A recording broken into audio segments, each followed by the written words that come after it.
DeepSeek 嘅冒起、特朗普嘅關稅、中美科技戰，係引爆科技股泡沫，定係投資未來 AI 嘅機會呢？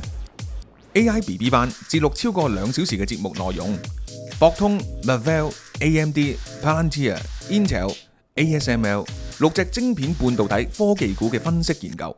想知道我哋點樣拆解呢幾間公司嘅發展同埋走向 ？AI BB 班喺財富 BB 班同埋 CC 工作室嘅 Patreon 同步上架，馬上訂購，多謝支持。今日開始理財投資。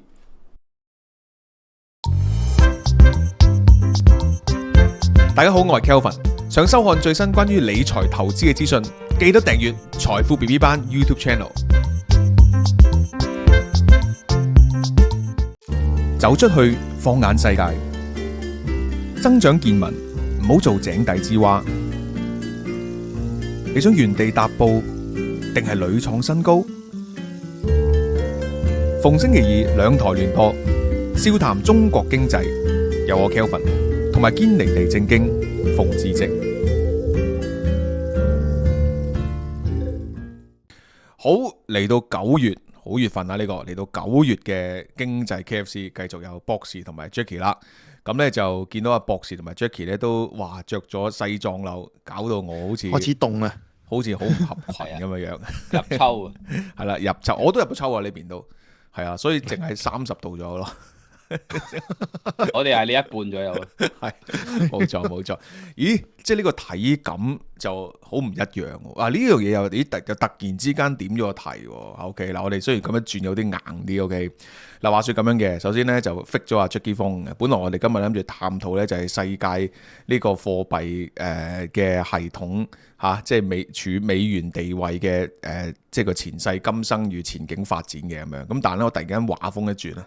突然間咧，點解咧？我哋一發現咧，就發現今集咧係經濟 KFC。你要我硬啃咗一份 paper，唔係嗰個要硬啃完嚇之後，發覺唔知份。咁你咪下個禮拜用咯。係啦，嗱，經濟佬，我自己覺得經濟佬咧，我哋就可以講呢啲宏觀少少。KFC 我想講翻啲，唔知點解喎，即係可能心係家國嘅，即係想講翻多少少香港嘅議題咁樣啦。OK，咁啊嗱，呢個 terms 我哋都經常探討嘅，即係講緊失業率，我哋都之前有講過。就係都有請教過，譬如博士啊，或者即係拆解一下，就係即係呢啲 GDP 啊、失業率啊，能唔能夠真正反映經濟情況咧？咁樣咁，但係我發覺咧，就即係近排都多咗啲深入少少嘅討論，跟住我就好似覺得有啲唔係好聚財咁樣，我見到啲細嘅數字，因為你見面頭數字冇乜嘢嘅。係咪？譬如嘅 GDP 咁樣，有3%，第二季有3%，咁失業率就雖然3.7啫，咁但係譬如你比起環球嚟講都唔係好差啦，咁樣。咁如果你講金融市場更係好好啦，咁樣。喂，咁但係睇翻個別嘅案例咧，又好似有啲唔係好老禮㗎啦。譬如咧，雖然大家畫面見唔到啦，咁同大家公佈下有2個數字嘅。第一個咧就係個年青人嘅失業率咁樣。咁咧有個數啊，我 show 咗出嚟啊！哦，你 show 啊，你啦，好嘢啦 ，OK。咁啊，大家如果去呢個堅尼地咧，就見到有個數。我哋唔好執輸。喂，小編，我哋又加起又似你先新聞。好啦，喂，講翻先。咁咧就包括就係講個15至24歲啦，嚇幾歲。咁其實經已去到雙位數啦，係嘛？咁你話15至19歲咁啊，低啲就其實我都唔知叫唔叫正常嘅 ，OK， 咁啊你可以當佢可以讀翻書咁假設啦，咁啊就但係如果20至24歲就理應係畢咗業啦，咁啊超過已經去到10% 啦，10%。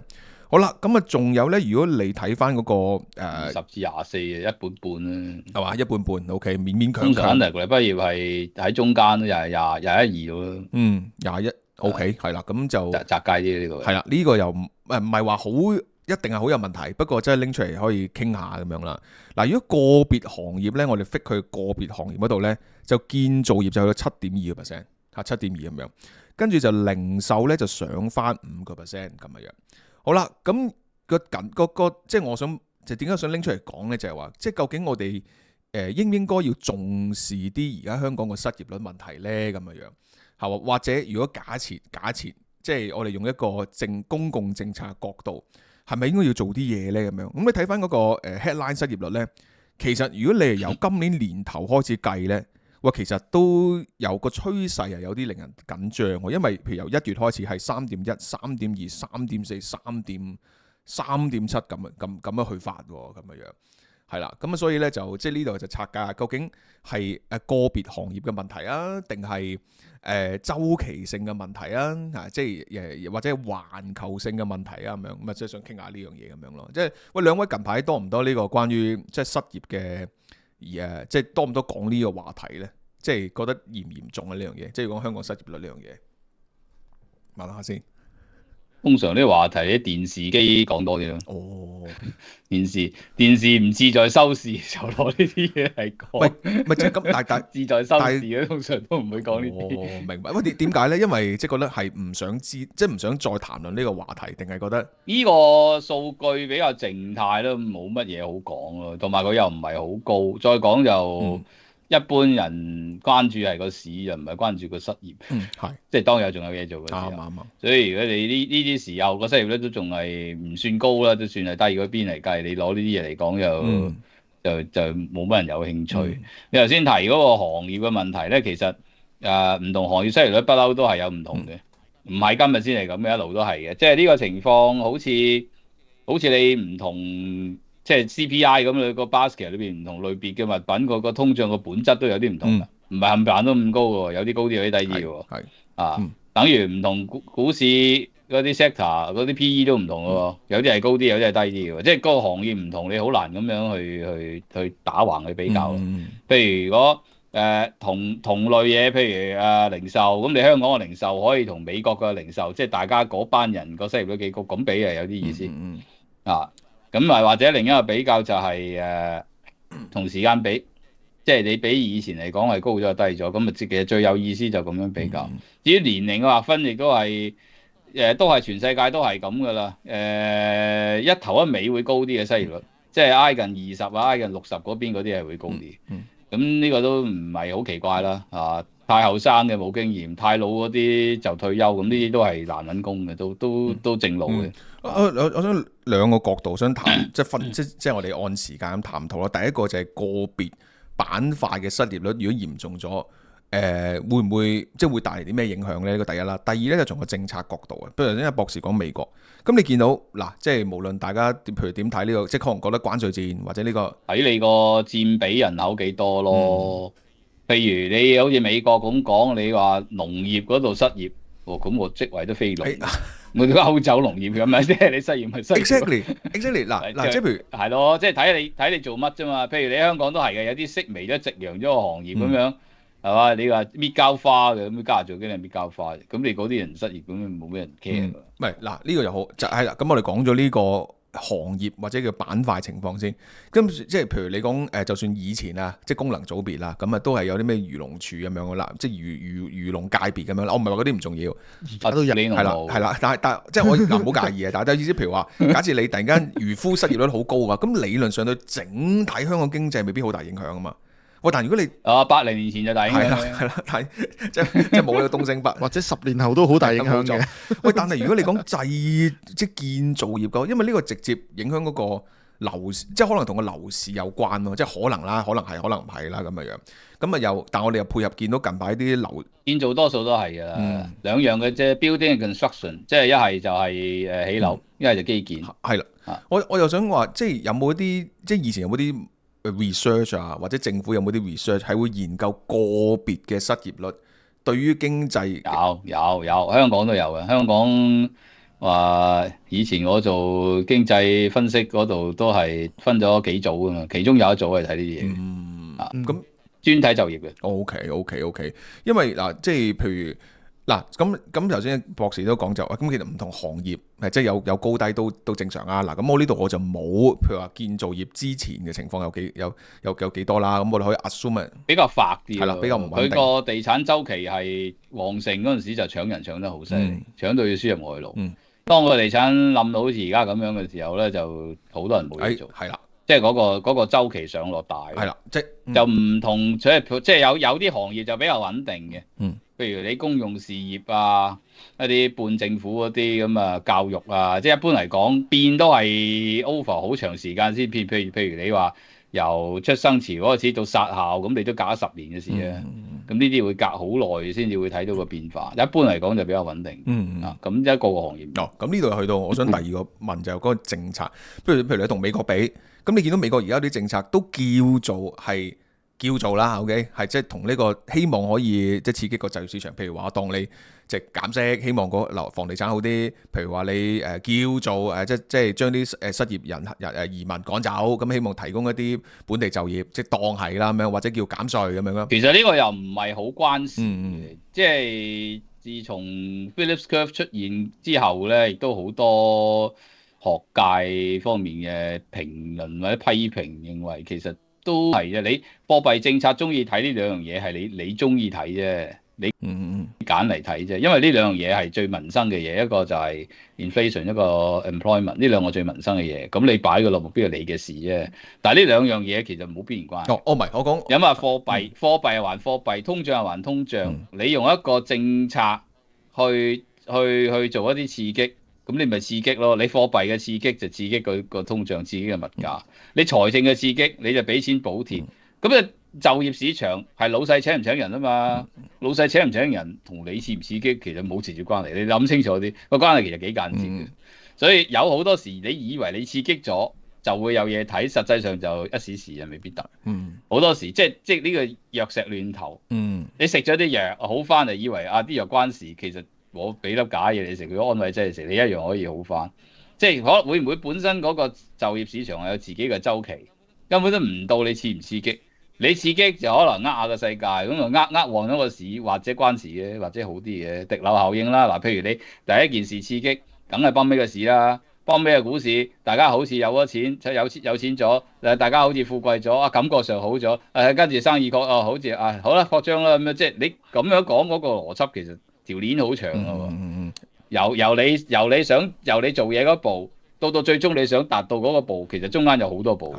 係咪真係咁順暢咁樣行落去先？其實又未必係。係嗱，呢個好虛啦，呢個就咁。但係譬如話當要啲人嚟投資咁樣，咁呢個就叫直接啲啦。雖然個數金額咪個數量可能好細啦。唔係你叫啊要，唔係你叫啊有。咁係有啊嘛。李家超成日叫人嚟投資啦，有幾多人嚟投資？嗱，叫唔到係第一回事啊嘛。習近平啊叫人嚟投資啦，咁有幾多人投資啫？唔係你叫啊有噶嘛。啱，唔係大佬叫起咩？啱，但係你起碼叫人嚟投資都叫增加就業機會啊！咁我想講就係，喂，頭先阿博士講啲外勞，嗱呢個咧就係嗰個政策個問題啦，即係譬如你如果你而家面對緊，如果你認為而家有一個少少嘅就業嘅危機嘅話，起碼你啲政策就算冇成效啊，都唔好對着幹先啦，你唔好逆周期啦咁樣。咁而家當譬如啲咁咁講喎，如果佢做咗係冇乜成效嘅話，咁佢反轉嚟做，亦都未必有副作用反效果嘅喎。喂，嗱，而家問題就係話，當外勞嗱，咁你譬如特朗普咁啊，成日搞冧個市，成日搞冧啲嘢，咁你搞嚟搞去嗱，佢話狂炒人啦，政府狂炒人，你有冇見到美國失業率好差？有冇？唔係我就話 assume 佢有其他政策啊嘛。咁但係而家嗱冇咗啦，嗱美國呢邊咧就係冇個失業率冇乜點好嚴重到。即係有啲嘢唔係你揀自己會刺激到，唔係你揀要炒我到。即係等於香港個樓價升嗰陣時，你話辣椒佢再辣椒，佢係要升。你而家跌落咧，拖絲係要跌。即係有時唔係你話有政策，你係刺激，你又去托佢，或者去打佢咁咪打下到。啱。喂，但係如果繼續嗱，我係擔心繼續輸入外勞啫，因為呢個就感覺上好似真係會瀨嘢啦啩。但係外勞政策本身係外勞講真，唔係你輸入就有一定有噶嘛。曾幾何時你香港啲賓引都唔夠啊？你話輸入啊，你人哋唔冇喎，唔愛你啊，唔做唔同你做啊，唔係你話要入就有噶。但係有時如果大陸嗰邊嗰啲咁嘅外勞多到離晒譜嘅，即係佢自己嘅人浮於事，鬼咁多人失業，你唔輸入啊，都大堆黑工湧過嚟啦。你老實講，你問心啊，香港而家黑工多外勞多，你話？咁啊係。你問我其實就兩隻都多嘅，但係你去到呢度咧，其實阿馮梗係黑工多好多啦，仲唔使講。黑窿睇唔到啊嘛，黑工睇唔到就當唔多噶啦，當唔到啊嘛。跟住咧，喂咁睇唔到你當冇份。但係個問題嗰個即係而家一開始見到個問題就係外勞咧，本身唔係一個即係整體個問題嚟嘅，係有本身需要先嘅。我記得嗰陣時輸入外勞之前係講緊勞動力不足啊嘛，跟住之後咧，其實係有個別行業係講勞動力不足兼過貴。嗱呢一個咧就即係你話好唔好聽啦，其實其中一個嗌救命嘅就係建造業嚟㗎嘛。你見到建造業而家失業率最高㗎，但係當其時最想輸入外勞嘅兩個行業嚟㗎嘛，一個就係建築業啦，第二個就係航空嘅服務業啊。所以嗰陣時我哋記得喺成個外勞輸入計劃有兩重嘅，一重呢就應該係而家我哋所講嗰啲咩20幾個豁免嘅行業，而家可以全部地申請外勞。另一個呢就係專項嘅外勞計劃，其中一個係你咁建造業嘅外勞。你想要嘅嘢，其實人哋都想要。嗯。你唔想要嘅嘢，人哋都唔想要。個經濟周期一樣嘅啫嘛。你輸入外勞嗰陣時，就係因為搶外勞，因為話個樓市旺嗰陣時，人哋個樓市都旺啦。你個即係樓市周期唔大流一樣嘅啫嘛。到你而家個樓市冧緊，我唔想輸入外勞啊，佢一樣嘅啫。佢都大把人冇嘢做，係咪？你而家你又好想輸入啲 AI 專才、科技專才，喂，佢又搶緊喎。其實你輸入唔到㗎。係咪？我哋今日講外勞嗰個咧，唔好撇除專才問題咧，即係嗰啲 Meta 去幾百萬年薪請嗰啲啦，咁嗰啲就真係要爭噶嘛。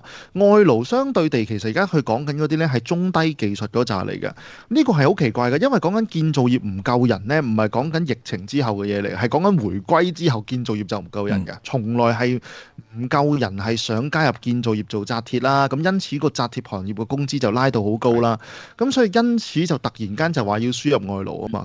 嗰下係嗌咗好耐嘅，係俾香港嘅勞工團體頂咗好耐噶嘛。咁當然最慘就係即係或者最好嘅，有一輪都冇嗌嘅，97打後都冇，有幾年冇嗌過嘅。但係因為你香港嗰個97打後啊，或者呢30年咧，樓市升嘅日子都總係多嘅，跌都係嗰幾年啫。所以大部分日子其實都係唔夠人嘅，直至現在。係，同埋而家唔係話係咯，咪就直至現在就開始多人一齊咯。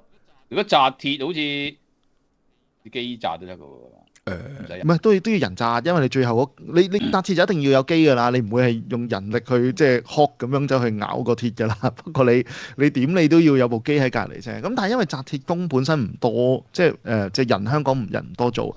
呢個其實就係其實呢個其實調翻轉要問翻你，究竟咩先叫做工資過高？即係舉個例，如果本身冇乜人做紮鐵。咁然後個工資炒到去2萬幾蚊一日啊，2萬幾蚊一個月至3萬幾蚊一個月做紮鐵，如果開足晒工嘅話嚇，開足晒工好似聽聞係more than呢個數添嘅，咁係咪叫做過高呢？而最重要嘅就係即係大陸請翻個紮鐵翻嚟嘅時候，其實嗰個你咁樣好難判斷嘅，你不如你平衡，即係評論一個市場係咪平衡呢？你不如睇個量好過睇個價。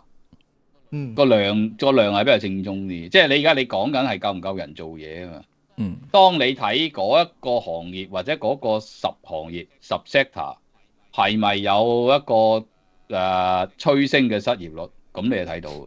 如果個失業率咧，即係譬如長期係一個所謂常態均衡或者長期嘅水平咧，咁就叫做正常。如果長期搶人咧，你仲有另一個指標咧，香港可能冇編制，叫職位空缺，即係 jobs opening，即係其實空缺率vacancy rate 同呢個 unemployment rate 兩個都係好重要嘅指標嚟。一個咧就話俾你知多過頭嘅程度，一個咧就話俾你知唔夠嘅程度。係，即係兩邊，如果你兩邊嘅數字都攞即係編制得足夠做得好嘅話咧，你就睇到個量係咪平衡。個量係平衡嘅時候咧，個價就自然係平衡，或者係處於均衡。你咪理佢嘅升係跌，因為你有好多因素啊嘛。譬如整體物價上升，咁個工資都會升嘅，唔係咁理佢噶啦。即係總之，就如果個平衡嘅話，我哋 suppose 個價就個工資價就同個物價應該大致差不多增速嚟嘅。嗱有單新聞可能會俾咗啲資訊阿 Jackie 嘅，就係咧嗱，首先有關於建造業嘅一啲頭先講呢啲勞工啊開工不足嘅新聞啦。咁有個建造業嘅紮鐵精工會嘅副會長咧，首先咧佢上年咧就第一次是失業3個月，或者係慘啦，但係嗰個紮鐵職工會嘅副主席都失業，即係到 Q 大鑊。好啦，咁咧佢咧就唔出奇咯。係啦。啲記協嗰啲主席啊，都成日失業噶啦。咁你又啱嘅。記協主席變咗全職嚟嘅，變咗全職記協。係 OK 嗱，咁佢咧就每個月咧就只能夠開大約15工。嗱，呢個其中一個 point 啦。佢話以前咧即係平均，譬如呢啲建造業咧係要每個月就20至25工嘅，咁而家就得翻16工咗啦。好啦，第一，第二啦，佢就話發展局規定咧就係本地勞工同埋外勞咧係要2:1嘅，即係可能你2個本地就1個外勞啦。但係咧嗰啲開工日數咧佢又冇規定喎。嗱呢個就係其中一個即係叫蠱惑的位啦咁樣。即係請專題報導都有報導好多啦，好多造假噶嘛。叫你喺地盤嗰度簽個名，實際上又冇公開嘅。係啦，或者出糧嗰度其實好多係數演嘅，佢唔係銀行過數㗎，中間就俾人扣咗一截。所以你而家啲紮鐵啊，或者所有地盤嗰啲咧，無論佢即係嗰個就業足唔足嘅情況，同嗰個出糧足唔足嘅情況，其實嗰啲數字都好多瑕疵，即係更差咯。好難統計，因為你唔係一個叫做喺 office 嘅有晒會計同你做好晒數嘅靚靚咁去，咁你統計處真係統計容易啊！你如果走去地盤度，哇踩入去又唔係揾邊個又唔知，咁其實你好難去攞到準確嘅資料，所以好鬼多人投訴。咁同埋你中間黑工多啦，黑工一定俾人剝削㗎啦。咁變咗佢實際上個條數咧就係低嘅，即係個就業又唔會好足啊，人工又低嘅。咁你而家你現成喺度嗰啲其實亦都冚唪唥老粗嚟啦，可以咁講。佢唔識投訴㗎嘛好多，咁佢俾人撳咪唯有撳咯，係咪？你話出足糧，實際上係7折嘅6折嘅，咁咪照受咯。同埋阿馮講個位咧，唔單止係出足糧嘅問題添啊，即係舉個例，因為佢係計日數，佢係計人數，唔係計工數，所以因此咧就係你可以係譬如我請咗2工嘅香港人，但係淨係請咗2工嘅啫，但係成個月我就請咗1個外勞，咁嗰個外勞咧斷工計咧就遠超於係做20工，咁就2:1嘅啦，相對地喺呢個情況底下。喂，但係呢一個咧，其實就係我哋要問翻個 fundamental 嘅問題先，因為呢件事譬如建造業失業率咧，其實係反映到其中一個問題。就係我哋點樣睇一個工資價格嗰個叫做即係高定唔高？嗱，你話而家係咪外勞取代緊香港嘅本地建造業呢？情況係肯定㗎啦，呢個係一個 must 嚟嘅，因為我相信好多嘅職位又或者空缺問題，加上失業數字都見到。但係個問題就係當其時呢，我哋睇翻過去10年啦，我哋係其中一個投訴呢，就係因為建造業嗰一個嘅人工越嚟越高，咁個原因就係因為請極都請唔到人，跟住人工越嚟越高之後呢，就變相越嚟越貴，貴到一個位喺邊呢？其實我諗大家喺香港呢，做過屋企嘅裝修啦，請過其他嘅即係嘢都知嘅。你要請一工翻嚟，其實係絕對唔容易嘅。而且你發覺呢係唔大嘢唔做嘅，細嘢呢你真係分分鐘你不如自己落手落腳好過咁，但係即係實在太難搞啦。咁但係你成件事加埋之後呢，就問咗嗰個問題啦。就其實當其時啲建造業或者自己做工程嘅人都問一個問題，就係一個深圳河之隔。其實係有真係爭好遠嘅錢喎。嗱，我哋如果唔 consider 任何國界問題，唔 consider 任何邊界問題嘅話呢，你會知道其實呢個工程係應該係有一個嘅。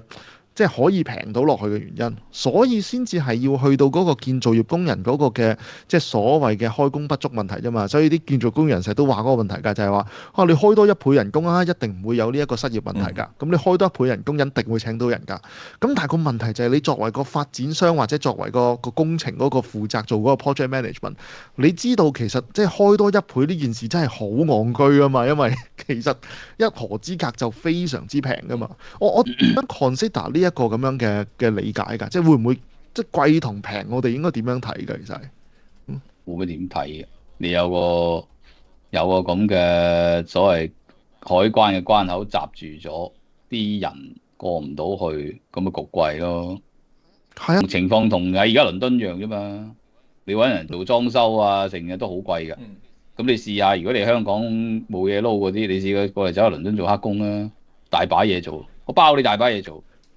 人工就分分鐘高啲添，係咪先？如果喺英國而家黑工嚟㗎嘛，呢個窗口就我諗發咗達㗎啦。香港啲工人唔使整窗口，乜都得，乜工都缺，乜都缺。係我而家望埋周街都間屋都裝修緊，係大把嘢你做，係咪啊？即係所以你肯老事實上，我周圍見到呢度做喺度整屋嗰啲，一係就黑掹掹嘅，一係大陸人。真係呢啲多。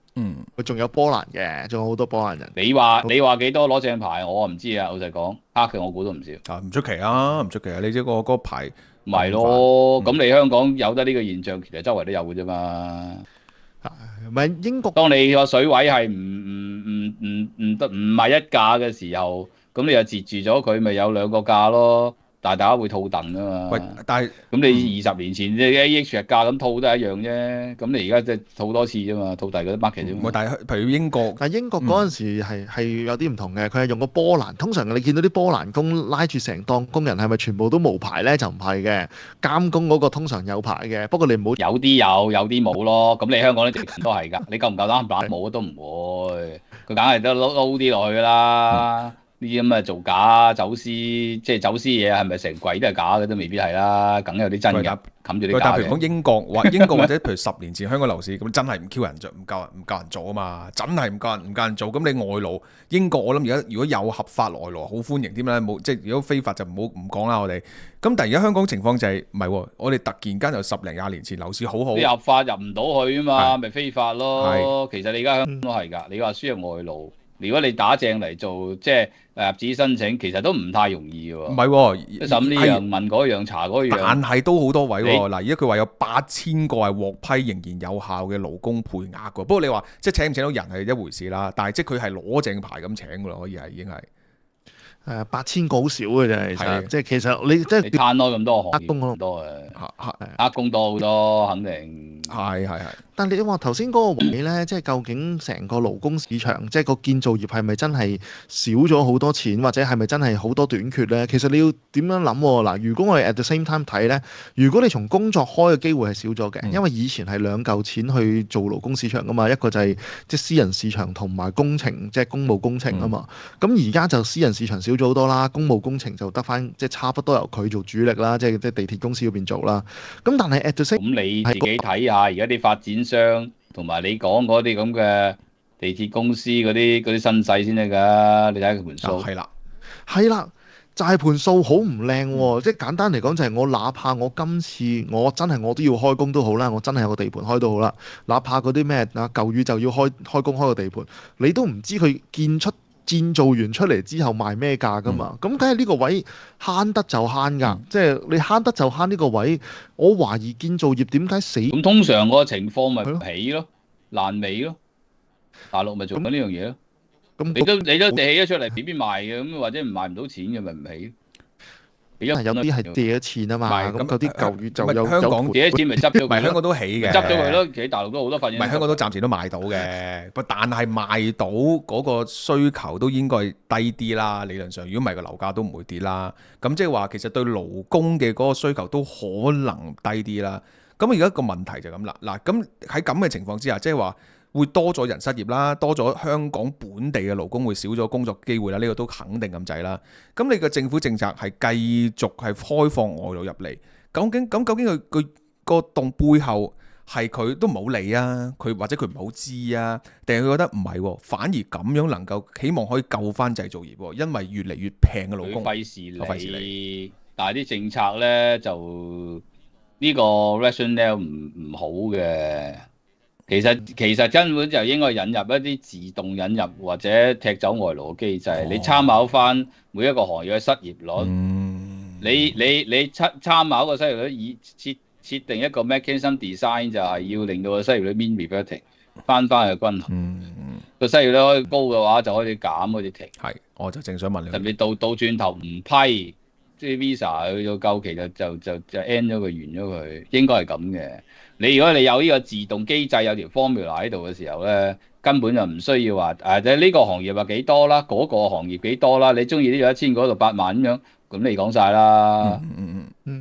係咪即係咁樣？機制係有嘅，即係你如果某啲民主國家咪有咯，你見到英國咪係咯，你見到而家其實輸入外勞係超嚴重嘅。但係有政策嘅咩？即係直情係寫，即係會有咁嘅機制去計。你而家你唔會有個機制啊，但係你會有個壓力㗎嘛，所以你咪見到哪怕喺新聞，我就話個機制唔係靠人為嘅壓力啊，唔係靠邊啲政客扯一條筋話要輸入啊，我要輸入，唔係咁樣啊，而係你睇數據咯，data dependent 啫。不過我記得咧，其實係批 work visa 咧，即係尤其是加拿大 working visa 同埋英國嘅 working visa 係有 quota 制嘅，其實係有條數喺後邊。但係佢啲 quota 都係比較隨意嘅，或者比較黑箱嘅，你唔知點出嚟啊嘛。黑箱嘅真隨意。你透明化咗嚟 formula 咪得咯？其實你人口輸入一樣係咁可以做㗎。你睇住個人口增長，每一個 strata 每一個年齡層。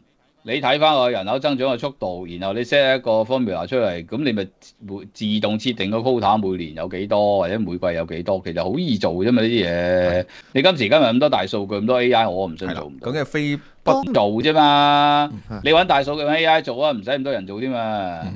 當年其實就唔係咁樣做出嚟噶嘛，當年其實個做法係點樣咧？就係佢用咗類似嘅數據，不過變咗做評分制啊嘛，即係邊種工作就評分高啲，邊種評唔係呢啲咪咩咯？引入啲隨意性咯，評得分即係任得佢啦。好似而家招標咁樣係嘛？我又評分評下就陰頂陰啦。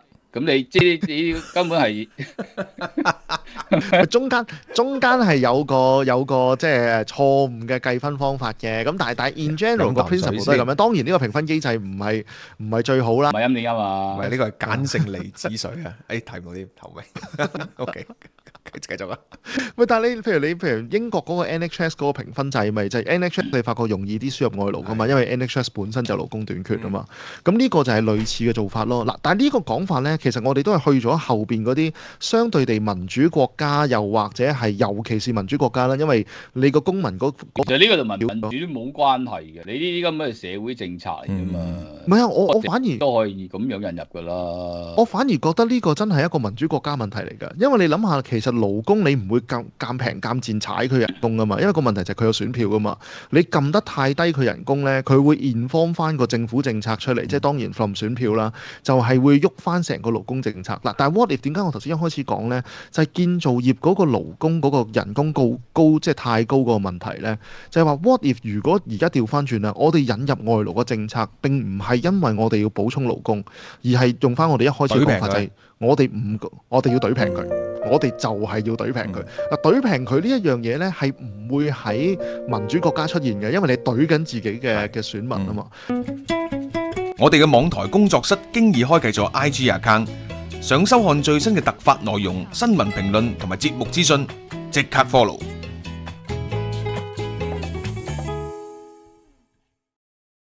感謝各位 club 友支持。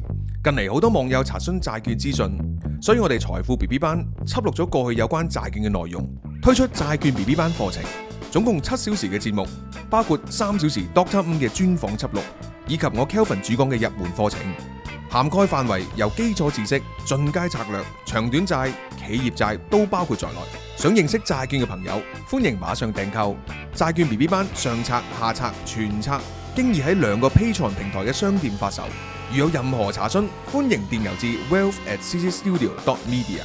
今日開始理財投資。You don't need to be a genius。然後我又唔知點解我買親啲咩股票咧，佢都會好快跌落去嘅。我響股壇20幾年咧，從來未見過好似你咁。你見咩？你條街買迪士尼啊？因為我 join 咗 Disney Plus。啊，你都可算係怪傑股壇嘅奇蹟嘅。 Apple。咁你咪買好。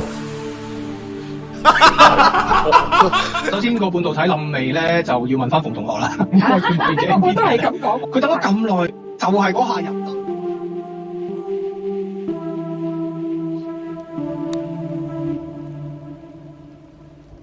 You have to see it for yourself。我覺得呢個真係一個民主國家問題嚟㗎，因為你諗下，其實勞工你唔會咁平咁賤踩佢人工㗎嘛，因為個問題就係佢有選票㗎嘛。你撳得太低佢人工咧，佢會 inform 翻個政府政策出嚟，即係當然 from 選票啦，就係會喐翻成個勞工政策嗱。但係 what if 點解我頭先一開始講咧，就係建造業嗰個勞工嗰個人工高即係太高嗰個問題咧，就係話 what if 如果而家調翻轉啦，我哋引入外勞嘅政策並唔係因為我哋要補充勞工，而係用翻我哋一開始嘅講法就係我哋要懟平佢。我哋就係要懟平佢。嗱，懟平佢呢一樣嘢咧，係唔會喺民主國家出現嘅，因為你懟緊自己嘅選民啊嘛。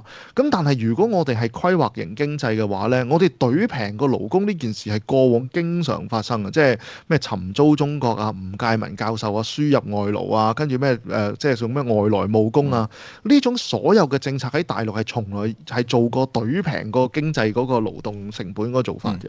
即係我哋會唔會某程度上其實今次呢個外勞政策真正背後嘅目的就係要懟平佢咧？即係我覺得係似乎係嘅。即係其實你有冇呢個政策，遲早都會拖低香港所有價格㗎啦。其實唔需要你刻意輸入唔輸入㗎，你有咁嘅人流，或者就算你冇咁，即係點講咧？你唔係喺勞工市場嗰度輸入人流，而係大家譬如可以跨境買嘢啊，可以跨境買樓啊，咁你自然嗰個價就慢慢會趨同㗎啦。你個價趨同嘅時候，咁你香港譬如個樓價要趨向深圳，咁你仲有乜可能話用香港價去請香港嗰啲地盤佬啫？所以就係因為我哋嗰個外來嘅，譬如鄰近經濟體嗰一個嘅即係你話當佢個滋擾又好，影響都好，係內捲死咗香港啲商界啊。咁所以我哋個外勞政策先唔停得喎。嗱，如果你本身我哋係冇外國挑戰嘅，或者外地挑戰嘅，咁咪由得我哋啲商界賺多啲，然後勞工啊貴啲，咁咪大家成個經濟體咪 OK 咯。咁但係而家事實上嗰個所謂嘅鄰近經濟體個內捲已經捲到埋嚟啊嘛。咁我哋點樣可以平衡翻呢個內捲呢？就係我要大量輸入外勞，即係再捲，我就係要懟即平，係內部再捲得快啲，再捲低嘅即係成本。唔好捲死個老闆，捲死埋個員工，咁就一齊死少少，即係一齊重傷，唔好兩個瓜柴。會唔會咁樣係一個好嘅政策嚟呢？所以我成日覺得呢個係個政策目標嚟嘅，即係捲死香港勞工。咁呢個唔係即係拖死香港咯，簡單。嗱呢個就要計算啦。你好難香港話陪佢一齊死，一人死啲嘅，因為香港太細，佢太大啊。佢咁樣碌過嚟嘅話，碌死晒嘅。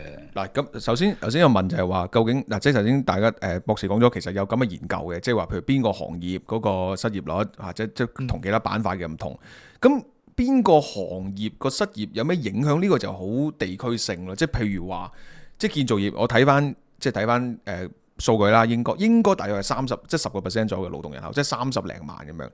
喂，咁30零萬，如果你多1%就都幾千人噶啦噃，你多幾個 percent 就成萬人噶啦噃。OK， 咁呢度會唔會？sorry，呢度對於個社會影響會點樣咧？咁樣你講英國嘅街噶嘛？香港係啊。你又視啲人個走位能力咯，有啲行業就譬如你建築業嘅，多數都上咗年紀，佢未必走得甩㗎嘛。係啦，佢走唔甩嘅時候，佢喺度失業，就變咗係社會負擔咯。但係調轉講，你譬如上一期科網泡沫爆破，咁香港都有一批做 IT 嘅失業㗎，咁嗰啲係易走位喎，嗰啲又後生係嘛？你香港唔撈到佢就撈去大把地方，咁嗰啲就未必好大問題咯。同埋呢個行頭闊唔闊又緊要。你做建築就建築啊嘛，你做 IT 你轉地尾容易啲嘛，相對嚟講，即係你唔係淨做 developer， 你譬如變咗去一間 bank 嘅，去一間 retail 嘅做 IT 嗰部分，咁你又可以吸納咗佢。嗰個好難一概而論，睇下你本身嗰個轉位能力咯。呢個就係書本。你講。阿馮講緊嗰個話社會吸唔吸收到咧？你呢個真係好睇你係民主機制定係即係所謂嘅規劃經濟喎。即係你民主機制嘅梗係吸收唔到㗎，黐線嘅。你失業多少人出嚟已經上街㗎啦嘛，跟住然後就即係甩咗選票㗎啦嘛，跟住其實你上街都冇用㗎。如果係失業嘅都係失業㗎啦。你上街你最多推翻下政府，你推翻政府換個政府咁又點啫？換個政府其實都係失業㗎啦。嗰個問題喺度一樣喺度。但個問題就係，如果你係某啲即係民主國家嘅話，你其實會調翻轉，你 swing 咗個政黨，咁你就會反而你會出翻一啲即係收緊外勞政策出嚟噶嘛。咁但係如果你係一個即係相對地規劃經濟嘅國家呢，如果你睇第一條數嗱，唔好睇長遠嗰條線啦，睇短期嗰條嗰個底線思維呢，就係都經歷過1416啦，141619都經歷過啦。咁我又唔覺得建築人上街有200萬人喎。咁即係按道理應該冇乜太大影響嘅。咁但係你 at the same time 就係話你頭先講其實有好少因為飯碗谷到去上街嘅，如果因為飯碗問題谷出嚟嘅，推翻個政權㗎啦，唔係上街咁簡單㗎啦。即係老實講，如果你大規模冇嘢撈，呢個真係推翻政權㗎。你通常上得街可以俾你平息到嘅，俾你鎮壓到嘅嗰啲係同你唔老禮啫，喺政治面嗰度反你啫。唔係，如果你真係去到社會面都有問題嘅，呢個真係起義嚟㗎啦，呢個唔係純粹自有威咁簡單㗎啦。喂，大佬冇飯開喎，餓死喎，同你講客氣嘅真係。係往往都係最尾都去到冇飯開嗱，但係我哋當呢度係去到香港，你睇下幾千年歷史啊，從來都係農民起義推翻嗰個王朝嘅，鋪都係嘅。係同意，但係香港就我哋先假設佢應該都好未有耐都去到都未有耐啊，未有耐啦。咁但係另一個問題啦，就係長遠咧，就係 what if 如果佢哋失業之後，會唔會造成一個政府嘅開支拖累咧？嗱，呢個我相信香港特區政府冇諗。呢個中期即係舉個例啦，係就係個問題就係話死啦！佢哋失咗業，咁當然你會覺得撳低咗個價好爽啦，因為啲有錢佬賺多咗錢啦。咁但係個問題就係佢失完業，你都要救濟。撳低咗個價，啲有錢佬先賺少嘅錢啊！啲有錢佬就係靠個價上升去賺錢㗎嘛。唔係佢話啲其實你咁樣跌價咧，最着數就係啲無產嘅。即係越係有錢嘅咧，喺你跌價嘅過程裏邊損失越多。工人啊 ，Jackie 話啲工人啊，工人懟冧咗啲工人啲價格啊，即係工人越嚟越平。咁啊，我知啊，你懟冧咗工人價格，即係出邊個市價都冧啫嘛。咁啊，嗰個價格嚟啫。建築 Law and Price 嘅嗱呢個你樓價又冧，係啊，我知請人平咗啊，租金平咗啊，但係個樓價冧咗喎，咁你個身家咪縮，即係個資產方一定縮得快過你負債方嘅喎。嗱呢個咧就係好想知道，我唔知有冇咁嘅即係嘅 model 去做啦，因為人工高就頂住個成本同埋通脹，呢個就梗㗎啦，基本上。但係咁樣去懟冧個人工，會有幾耐會傳染到佢個資產價格呢度咧？嗱，因為中間可能牽涉佢個消費力啊。通常資產價行先嘅。係啦，人工係最後嘅。係啦。工資係極滯後嘅數據嚟嘅。如果你見到工資都跌嘅話，其實係一個相當 lagging 嘅 confirmation indicator，佢好似確認你成個經濟都衰得好交關。但係我哋今次 out of the box， 因為今次有呢個勞動，即係呢個外勞嘅政策，有可能令到即係呢個勞工嘅人工係第一個 first step 咯，反而懟冧咗人工先。不過買一定係懟冧咗資產價格先，而家係資產爆咗先，所以冧咗啦。咁啊，係啊，唔係咁你首先都係有失業問題嘅，唔係都冇咁多人幾咕咕嘈喧巴閉啊。你第一件事你輸入咁多外勞，本身如果你係增多足少，你做輸入嘅話，你即刻見到嘅就唔係價跌，應該係失業升。不過嗰班友就可能冇報案，冇去 report， 咁你又唔知個失業率升啫嘛。好，首先即係嗱咁樣講咧，即係我覺得我同 Jackie 呢個少少陰謀論嘅，即係話即係咪即係想刻意地去懟冧嗰個成本，我唔知啦，我都唔敢講，老實講。不過即係嗱，如果假設你一個政府，佢係有拖埋香港落水嗰啲咁嘅衰格嘢諗喺後邊㗎啦。不過佢就算有冇咁諗，佢做唔做，事實上香港都係會俾佢拖落去嘅。呢個係客觀嘅結果嘅。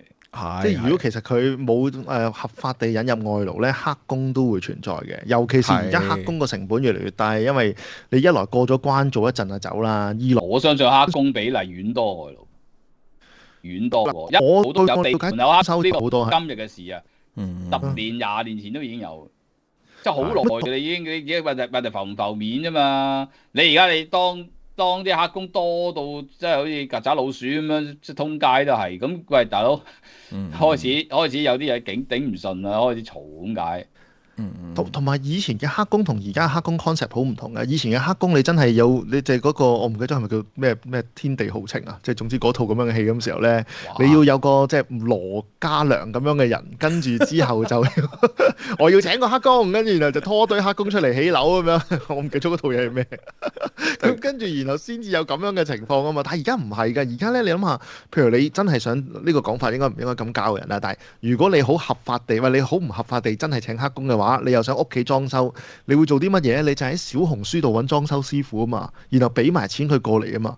其實成件事，仲要你成個 payment，你分分鐘係騰訊支付啊，又或者其他嘢嘅。你成個 transaction 你係見唔到嗰個係黑工嚟嘅。即係呢個喺香港而家呢幾年就見到，大陸嗰邊見到嘅，香港嗰邊見唔到啫。係啦，咁你香港見唔到啊嘛，即係大陸嗰邊見到。喺香港犯嘅法就喺大陸嗰度進行，喺大陸犯嘅法就喺香港進行。嗱好合理啊。跨境犯法啫。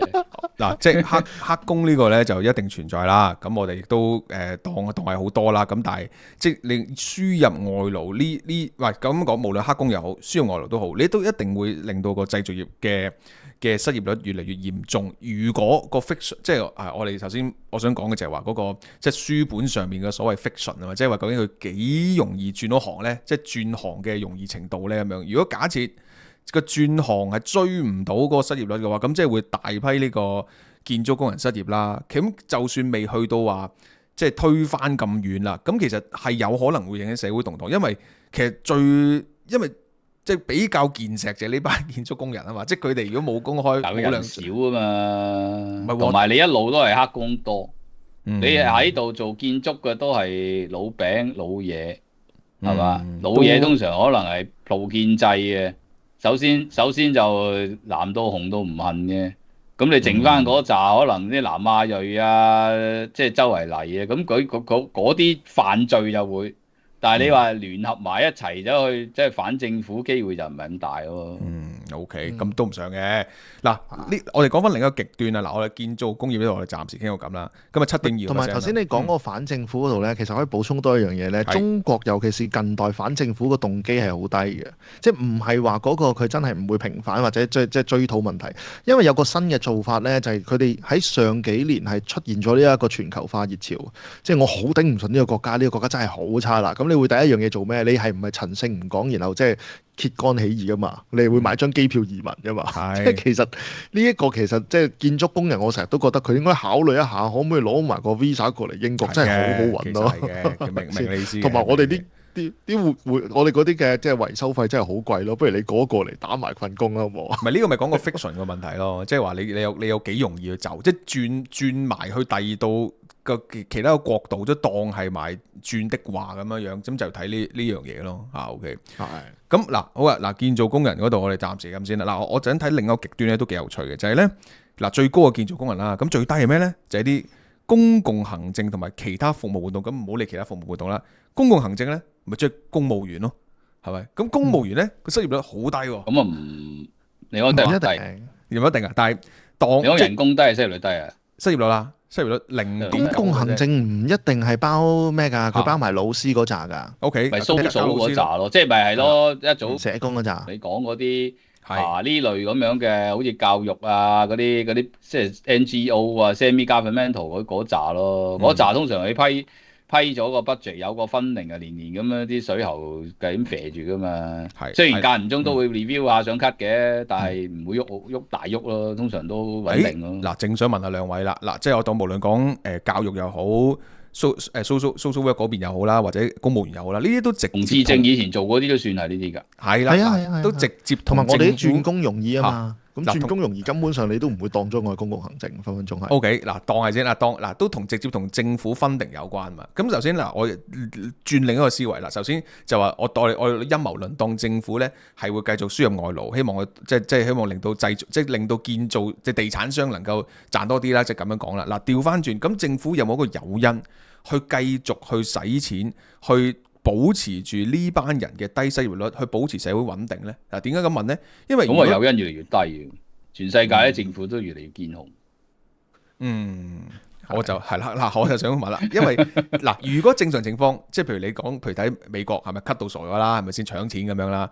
喂，啱字㗎啦。喂，咁起碼佢係即係有誘因係希望縮減赤字先，做唔到另一回事。喂，但係香港而家頭4個月赤字1159億，咁啊雖然咧佢就話因為咧即係都有句啦，係咪先？任365日。你而家呢個阿茂唔知做咩，遲啲兜咗佢換個第二個，你就知。喂，同埋而家儲備係咪5000幾億啊嘛？係啊，5000幾億。你下邊有一條數咧，你見到嗰個表咧個底，因為我哋冇 show 出嚟啦。嗰個表個底咧有個有趣嘅，佢係會 show 緊咧就係呢個政府總負債幾多錢嘅，咁同埋政府承諾咗嘅保證負債，即係有啲咩100%貸款嗰堆咧。其實你發覺嗰兩條數加埋係4000幾億嘅，咁然後你嗰個儲備係5000幾億。我哋個笑話咧就係你下屆公佈或者下一次公佈咧，應該就係一鋪清台啦，條數係。就係嗰個負債同埋儲備啱啱好 balance 到，如果你還債咧就可以清袋啦。哦，咁啱咯。我記得阿梁振英帶住佢上台嗰陣時，佢兩個好得戚㗎，話香港大把錢㗎嘛，係嘛？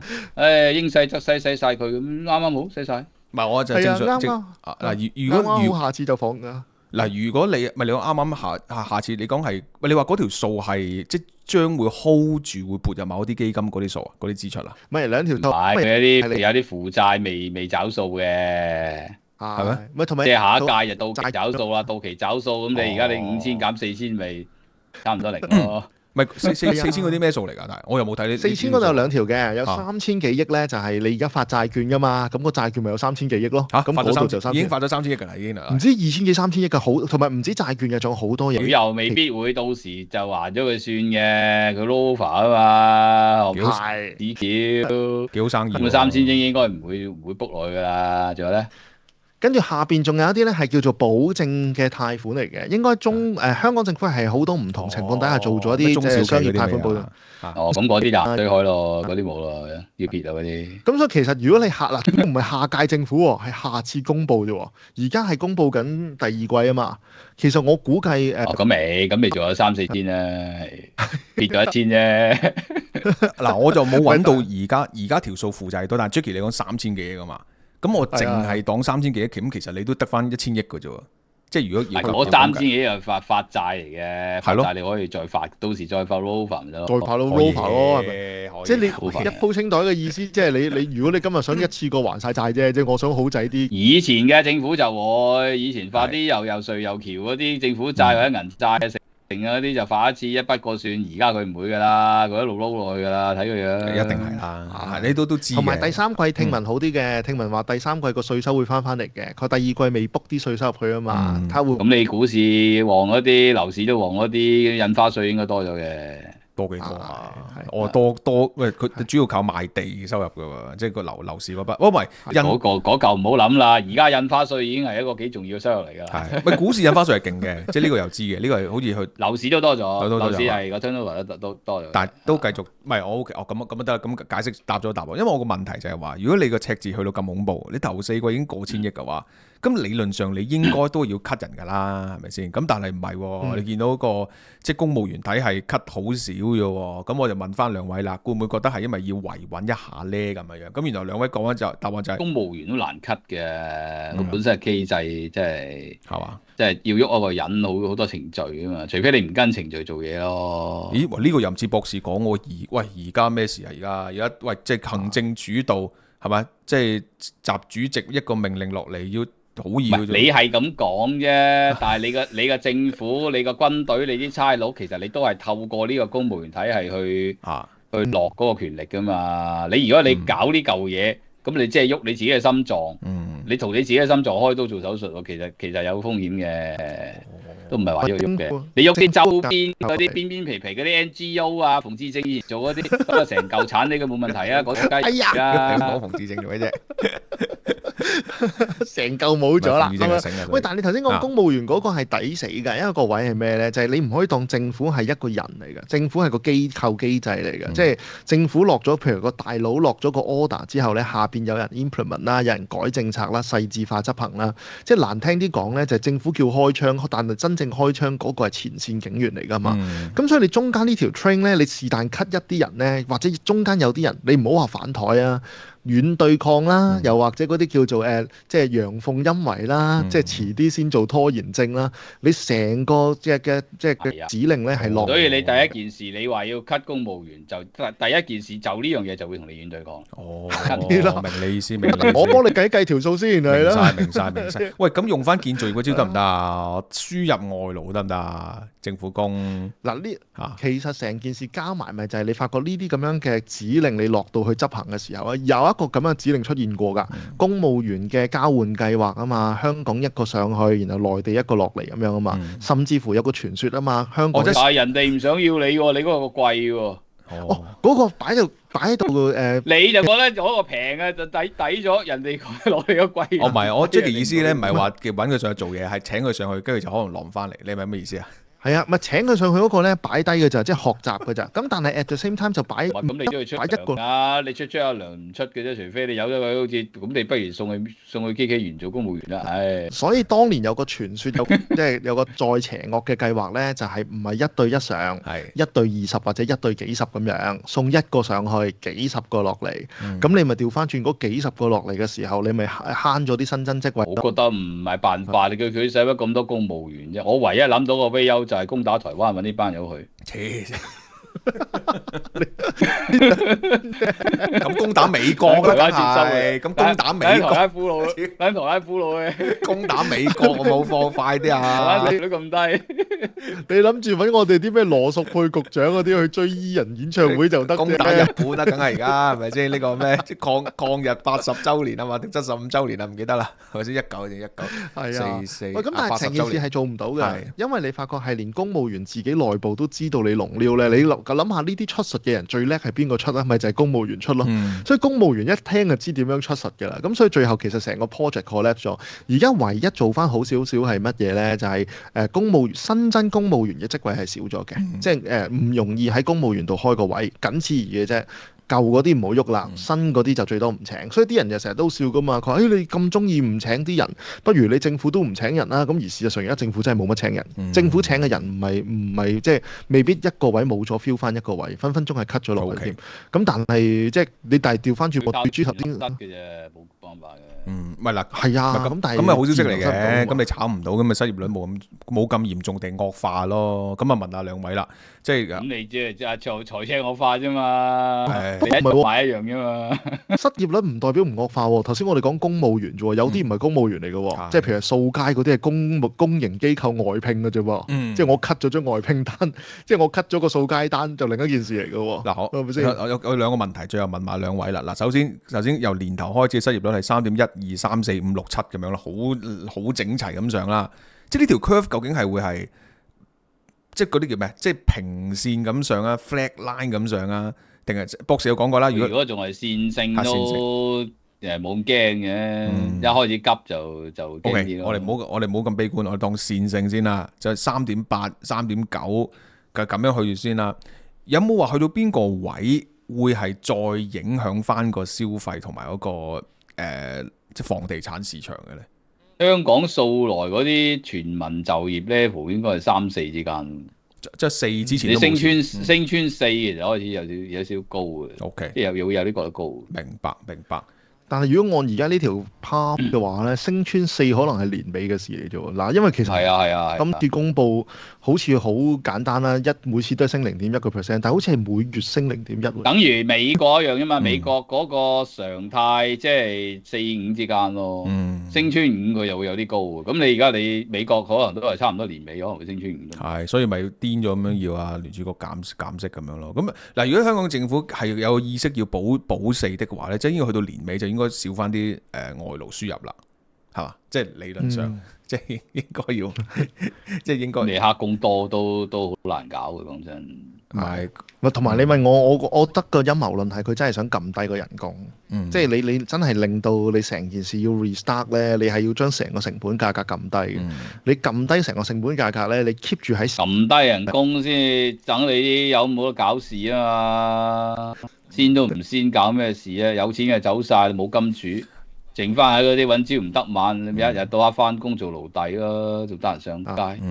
不過呢個你講啊博士講嘅講法唔係錯嘅，因為之前19年之後係做咗個檢討研究，我聽聞都係類似嘅結論嚟嘅，就係話發覺原來參與19年示威嘅唔係啲社會最基層嘅人嚟嘅。係因為社會基層唔得閒去，梗係啦！你而家你擺咗入籠嗰啲，有啲放翻出嚟嗰啲冚唪唥都律師啊，好有錢嗰啲嚟噶。係。仲有一個我唔知香港有冇曾經做過呢啲咁嘅研究咧，就係話，即係你一個行業，譬如失業率增加，失業率即係失業率增加，兼人工越嚟越低，會唔會傳染到去第二啲行業咧？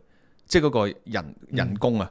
即係人工由行業與行業之間個傳染性高唔高？因為即係譬如你香港咁樣咁即係之前講個地域性就可能好高啦。咁但係其實好少咁樣傳染，通常就成個大圍現象。OK，大圍一衰就個行業一齊，即係呢個等同你問股票咁樣，會唔會一個 sector 跌就會傳染到另一個 sector 跌？就好少咁樣。但係成個大市氣氛弱，就個個 sector 都跌。 OK，咁理解明白。因為嗱，譬如香港而家譬如買樓，可能你仲有一班係好有錢嘅，OK 咁樣。咁如果即係佢哋可能有極度專業人士又好，或者係資深嘅公務員又好咁樣，或者做生意啦，唔知啦咁樣。咁佢哋如果佢哋 keep 住都有錢，咁就有個剛性需求嘛。咁你頂到個樓市喎。係嘛？因為你每年咁你買萬，即係你其實每年都需要萬零人去買得起樓咁就得噶咯，個市就頂到噶咯。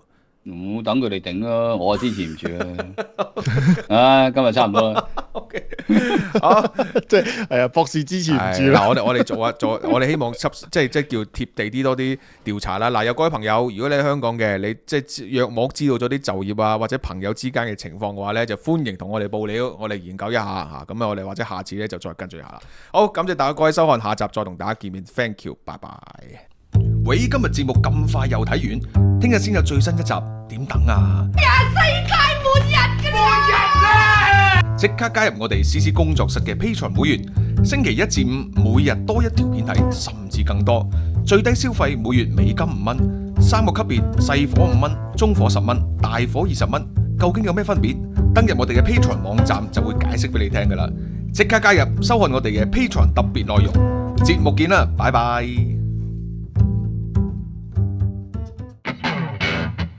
講時事，論經濟，報道法庭新聞，小爆荒謬人士。星期一至五，香港時間1點鐘，一齊收看午間新聞評論 Live。